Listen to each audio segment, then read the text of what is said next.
We come to a point where we look at the politics in Edo State, democracy and the Edo agenda, assessing transparency and accountability under the present governor, Senator Mondo Okpebholo. Let's take a reference from what you said, Frank, concerning the powers of the governor, you know, as you also spoke about the institutionalization of the environmental sanitation exercise. Do you see that as undemocratic in his style of bringing it on board? No, I don't see it as undemocratic. Okay. He's the governor of the state, and he has a good intent from the little I know, which is to ensure that the environment is clean. I may not be a fan of movement, like I think based on the laws, but he's the governor of the state and he made the proclamation. Is that the best way to do it? I don't sit on that seat. If I on that seat, maybe I'll have a different. I would air my viewpoint and how I would implement it. There's only one HE in the state. You know why? I brought this up because you said it, and I think there's a whole lot you want to bring up from that point. That point Even though we know that the governor has discretionary powers, but does it mean that he should throw caution to the wind? Does it mean that he shouldn't carry the people along in his policies? No, but have the people complained? Let me go say something by the side. Where this guy, I emphasize the fact that everybody is a stakeholder. Yeah. But people have responsibilities and they have categories of things they could do. When you're talking about people not cleaning the environment, in any nation state, who has monopoly of violence? It is the state.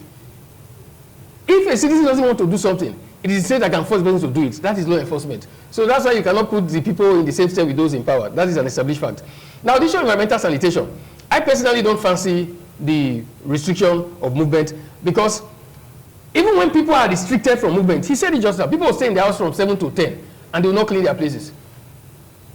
So what should matter more, which is the cleanliness of the environment, is not, in my opinion, the restriction of movement as much as the enforcement of requisite penalties for environment that is not clean. The government has good intent, and I'm sure that the Attorney General and other folks within his purview can ensure that that is prioritized. That's why I said he opted for that within his powers, no doubt. Lawyers have the competence. They would maybe dig up files to say, okay, there was a judgment before on so and so and so that you can't receive people's movement. But looking at it from our own plane, to say that restriction of movement is not contaminous with keeping the environment clean. You can tell that even when that hope was prevalent across the country, more than 80% of people just take it as rest time. So it's not just to declare it, but to make sure that it's enforced. Enforcement. To make sure that you follow it through, to see if it's actually being obeyed. Not just to see if they are really doing what they should do at that moment. Obeying, sitting at home, it's already a law. It has been enacted. But the purpose is not for them to sit at home. The purpose is for them to clean the environment. Yes, to engage in clean environment. To keep the environment clean. They have this committee. There's this, I know at Robert Hall, I've had the privilege of coming to inform them about some issues in my neighborhood, and they acted pronto. They came to notify the persons and they cleaned the issue causing uncleanness in the environment. So my point is, penalties for keeping your environment unclean would have more impact than the allowance of time that people now exploit. Okay, but I don't think if you are to do that, I think the government should lead by example. Because if you look at it, some of our drains are blocked. If you look at it, debris everywhere. And so if you want to keep Edo clean, let's look at all the stakeholders that pertains to getting off this debris off our major roads. Yeah, I agree with you. Those, I think they are cleaning up. So I want you to take it from there. I think that I drive across parts of the town. I see people desilting and doing stuff. Okay. When rainy season, even when it is done because of the flood and all whatnot, sometimes some of these things are gotten back from different points. Okay. So I guess they are doing, but government never does enough. No matter what government does, there's still much more to be done. And that's one fundamental I want to be established, that for a government to try, we're trying in a democracy, the government must appreciate the fact that it stands on two basic pillars, pari passu, the pillar of conflict and the pillar of consensus, in the sense that if everybody is speaking good of a government, that government is not safe. In fact, as a Democrat, you must appreciate the fact that there must be opposing views. That will ensure that there is a balance. So, you who is in power will now respond by taking requisite action to make impact, and your performance will speak against what they are saying against you, or will stand against it as the case may apply. Okay. Thank you. I'll come back to you. But let's look at what you perceive of the present administration under Senator Monday Okpebholo as governor of Edo State as regards promoting good governance in respect of transparency and accountability. Well, I will start like this. The present governor of Edo State, to my best of my knowledge, I will call you an apostle of good governance, transparency, and infrastructural development. If you look at it today, before now, if I'm coming to Benin, I will have to come a day before. I want to tell you, I left Igwebe this morning. And I'm here live on the studio just because of the new nature of Benin Auchi Road. I was able to drive smoothly to the studio without any traffic gridlock or constraint. You are taking us to infrastructural development. That's at the area of infrastructure. Yes. But I want you to tell us how transparent is the governor. Good. How accountable. Good. If you look at it, let me come in this way. The governor, as a governor of Edo State, I'm aware there are procurement laws. There are procurement laws that governs in terms of project.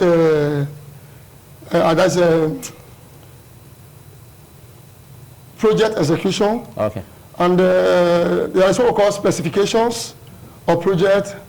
And I believe that this government is doing well in the area of doing project or specification and following due process in terms of procurement of, let's say, procurement of vehicles and transparency in the sense that this government is a government that I have seen that when you buy whatever is being procured, it will be published. Yes, that Benin Auchi Road rehabilitation to Centraco Nigeria Limited at the cost of 20 naira or 35 naira. So I think I will give it to Senator Monday Okpebholo, the governor of Edo State, in the area of transparency. Okay, let's get your thoughts, because in this aspect, a lot of people want to see, governance at its peak, want to see it as transparent as it is. If you are to say you want to embark on a project, you allocate some amount of money on that project, government is supposed to be accountable to that. And we want to see such expression. Do you perceive this of the governor, Senator Monday Okpebholo? Yeah, to a large extent, I think I concur with him. Especially in the area, when he said he came from Igwe this morning. Because in being fair, it used to be a nightmare to think of traveling that route. But a few weeks ago, I traveled to Umunde, and I was shocked I got there in barely 33 minutes. When I was coming back from there, I saw people patching roads. I'm sure by now they may have reached maybe the Ecomax, because at that time they were close to Igidima. Smooth driving. So I must give the guy credit. Okay. And because I think that the people of administration, as much as he has pros and cons, there was a flaw of leaving roads for federal government in a sense. Back to the question. I'm coming to it. And there's another experience that I had that I love to affirm. I went to Amide Secondary School in Lucky Way. My friend was taking me there. We were supposed to interface with the principal over an event that we had across the state that was ongoing. And he had told me that, look, if you enter this school, you know that children can live in a war zone. He said, don't be surprised if you see them standing at certain points and whatnot. So that was the impression he had. He said, I was wondering, when we got there, he said, what's happening? He was shocked. When we met the principal, he said, I know the state of this place. I was just telling my friend how this place is. How come there's a fence, schools, the buildings have been renovated and whatnot? And the man said that it was the governor that drove into the place some weeks earlier. And that immediately he drove in and saw the environment. Everything he went in the bush with his feet, and instantly he gave out the job. By the next day, they commenced project. As I tell you, we got there just a few weeks after, and you can see the massive work that has been done. The project has been finished. Okay. So I'm saying that in terms of infrastructural development, his spontaneity is wonderful. In terms of transparency and accountability. So far. See, let me tell you, even if I were the governor, I will not praise myself. Okay. The worst I can do is to acknowledge where there's performance, but where there's deficit, it must be highlighted. That is my conception of democracy. Back to the question. I'm not trying to praise him unduly. Now, on the issue of transparency and accountability, it doesn't warrant such convoluted public debate. There is the Freedom of Information Act. President Agoka, in conjunction with the civil society organizations, won a case at the level of the Supreme Court that has made it mandatory. So, I don't expect the government to be transparent or accountable. But the best way to test transparency and accountability is by the books. If you go by that law and say, okay, submit the document, it will be tested. So that's why I said that on the issue of transparency and accountability, the people should be held to account. Okay, Secondly, are you saying that falls solely on the people? No, and the government is not supposed to be, government functionaries are not supposed to do that. Because we are looking at it from the perspective of the government functionaries. You jumped the gun. I had not landed. Okay. I was just talking about a relevant law within where civil society and people have powers to... I would want you to land very quickly. The appropriate thing to do, which is one of the challenges of our democratic evolution, is the legislature, is the House of Assembly that is supposed to play the role of oversight. Where ordinarily in a functional democracy, like I said before, is every 4 years that people should come and play their role. But the reason why we're having this heated debate on such issues is because there's a deficit. Because we have a legislature in Nigeria that is, I normally say, less than a rubber stamp. And it is what it is. On a normal day, by oversight, all these things we are talking about, there are committees in the House of Assembly that are supposed to just, in fact, the details will be there. If they have their website, everything will be published based on what they discover by oversight. But in Nigeria, it's not about Edo State. In Nigeria, we have a political system that makes democracy look like a joke. That is the truth. Okay. Because it would have been better within practice presidential system of government. I wrote a book in the First Republic, and he wrote something, a very peculiar paragraph in one of the chapters. He said that when the people are asked, as at that time, this was in the 60s, that which did they prefer in terms of governance model, that people would, between the government as at that time, the colonialists, and our traditional rulers before the colonialists, he said the people would choose from the back. I'm talking about, I want the great sage, that as at that time when government was seemingly good, people still felt that when they had traditional system, they were more accountable and reliable and accessible to the people. All right. So it's much worse today. That's why I'm saying that the system is defective. That's why we're having this discussion. We're going to delve deeper, and I'm going to ask you a question that will swing back to Frank for him to also respond. One question for the two of you.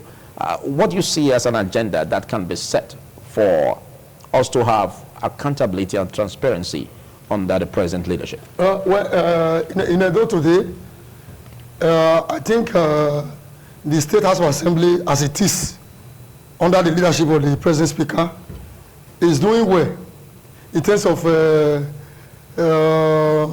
oversight and checks and balances. Don't forget the question. I said an agenda. I think the agenda... I'm not saying you should appraise the legislative act. I know. You see, the truth is that the citizen, the agenda in the sense that the citizen on their own, just like he said, should be more participatory. Should be more participatory and should be more patriotic.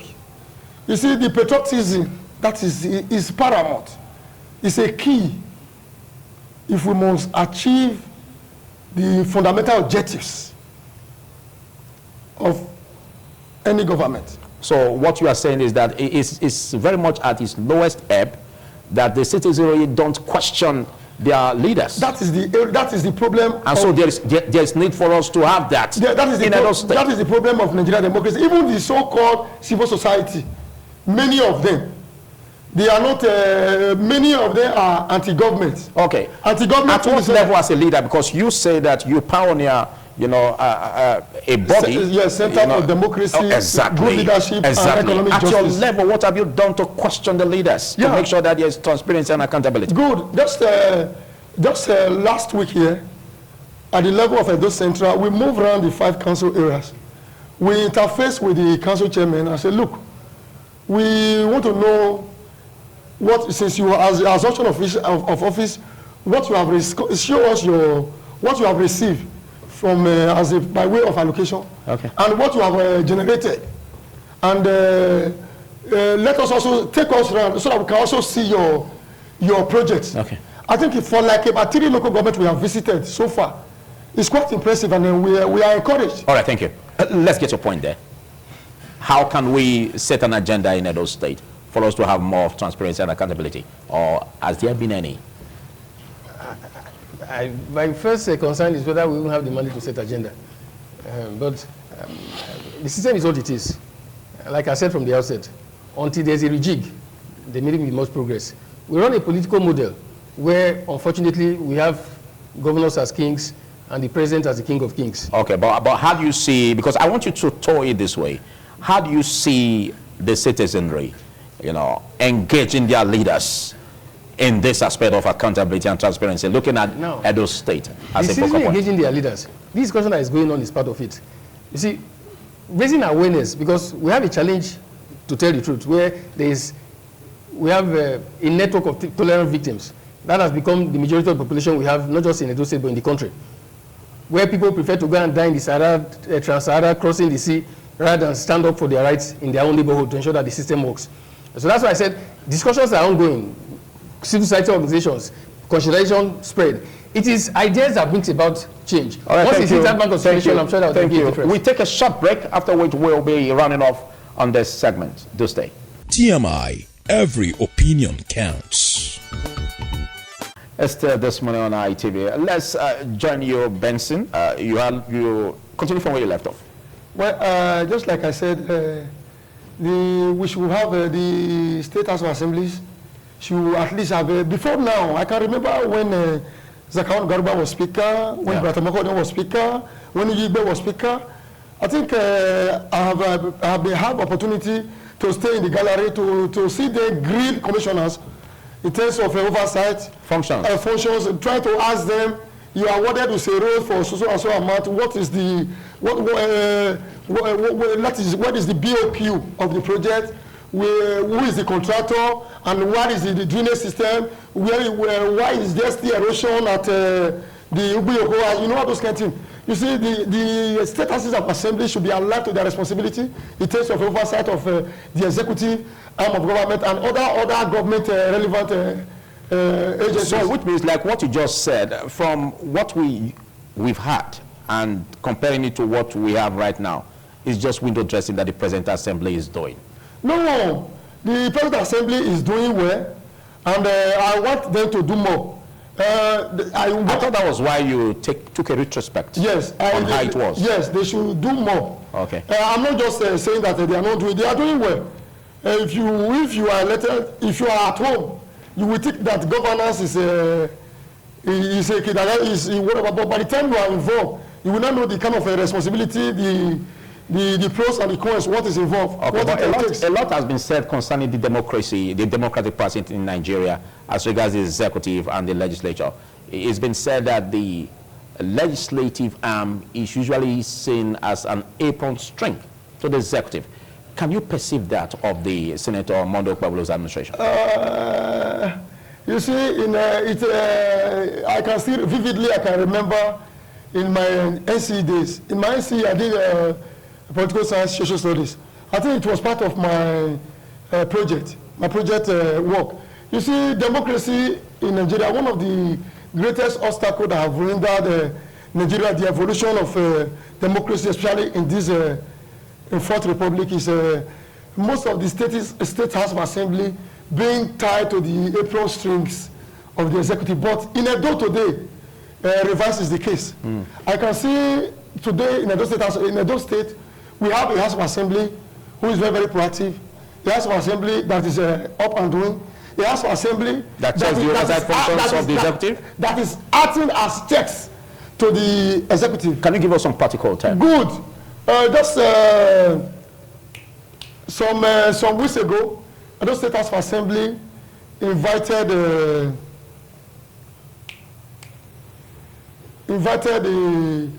I think Edo State primary health care development, whatever, for a petition or whatever. Okay. I think if they were rubber stamp or if they were being tied to the apron of the executive arm, I think they won't go to that net. But in the area of transparency, I want to give it to the governor, for the governor to have embarked on the Okpebhilo, the first of its kind in Edo State, the first flower project in Edo State. I think it's an attribute of being transparent. Of course. You see, let me tell you something. Because he said it and he's doing it.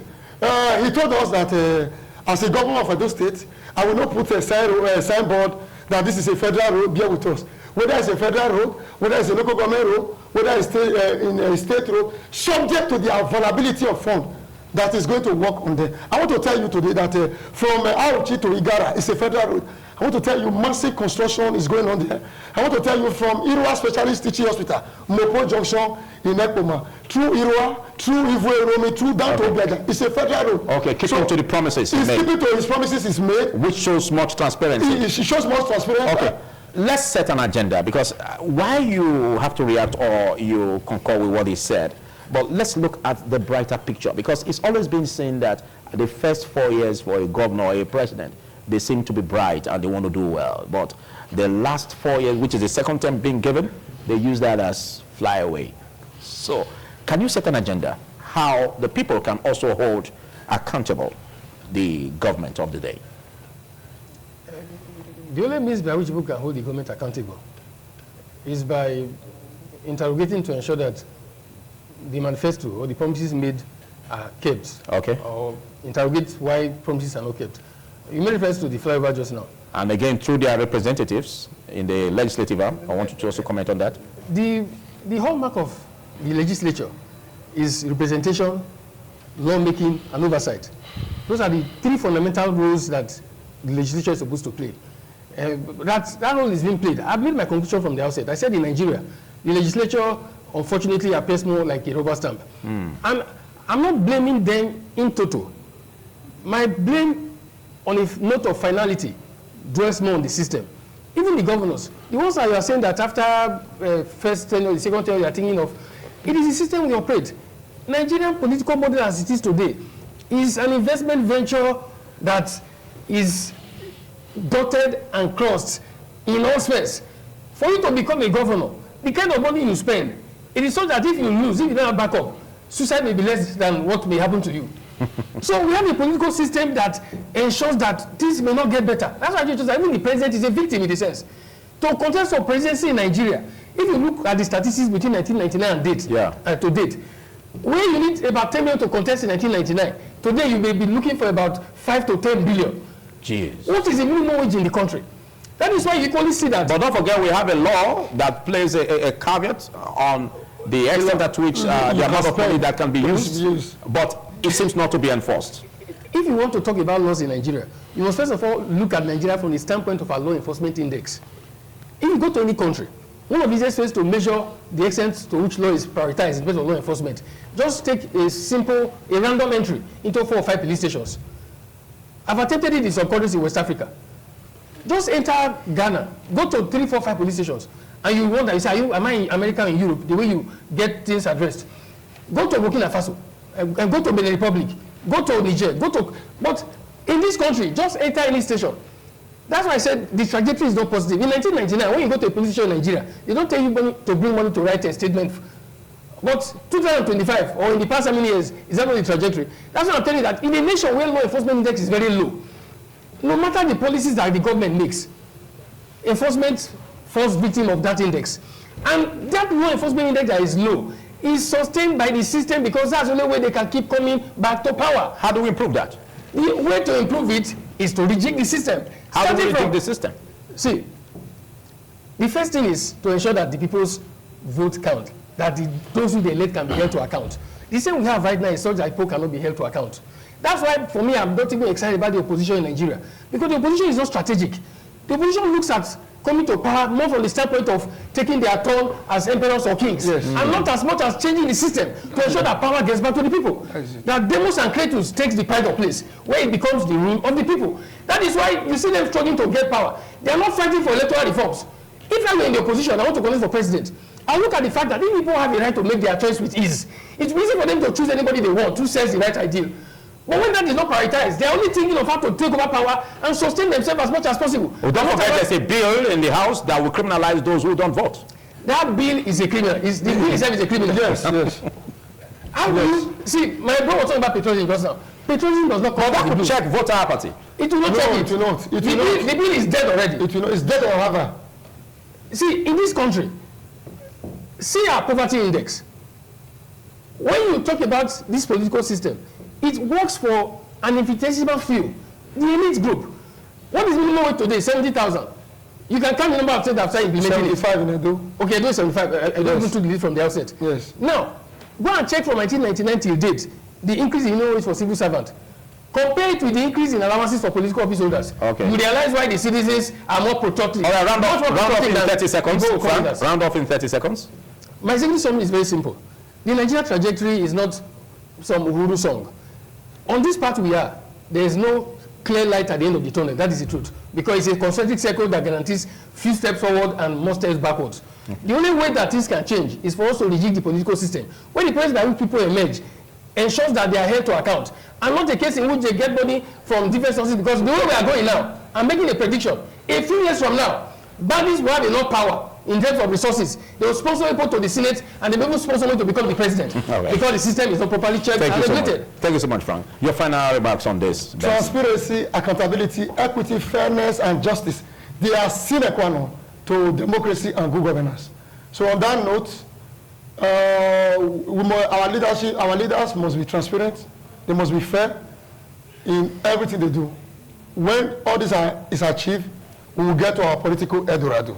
Big thanks, Benson. Big thanks, Frank, for taking our time to be on this bright part of the conversation. This is where we're calling it a wrap on the Benin Network Center conversation.